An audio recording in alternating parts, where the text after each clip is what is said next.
Hello guys, আসসালামু আলাইকুম। আশা করি সবাই ভালো আছেন। ইনশাল্লাহ আমরা অনেক ভালো আছি। আমরা আসছি একটা মাছা পোকা যেটারে বলে, এটা মাছা পোকার মধু।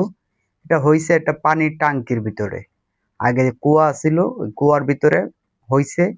উপরে একটা পানি টাঙ্কি আছে, পানি টাঙ্কিটারে সরাইয়া মধুর বাসাটা কাটতে হবে।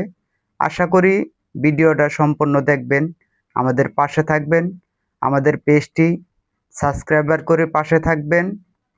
আমরা যেন এরকম নতুন নতুন ভিডিওগুলো করে আপনাদেরকে দিতে পারি। আর আমাদের পাশে থেকে দেখবেন এই সর্বশেষ মধুর বাসাটা কাটার পরে কতটুকু মধু হয়েছে বা কিরকম মধু হয়েছে।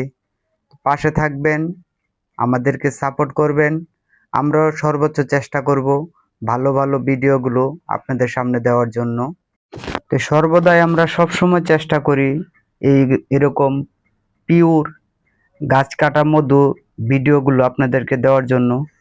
তো আপনারা যারা আমাদের এই ভিডিওগুলো দেখেন, আমরা সবসময় চেষ্টা করি ভিডিওগুলো করার জন্য চেষ্টা করি আমরা যেন আপনাদেরকে পিওর একবার প্রকৃতির জিনিসগুলো দেখাতে পারি, এরকম সুযোগ করে দিবেন। তো এই ভিডিওগুলো দেখলে কার কিরকম লাগে আশা করি কমেন্টের মধ্যে জানিয়ে দিবেন।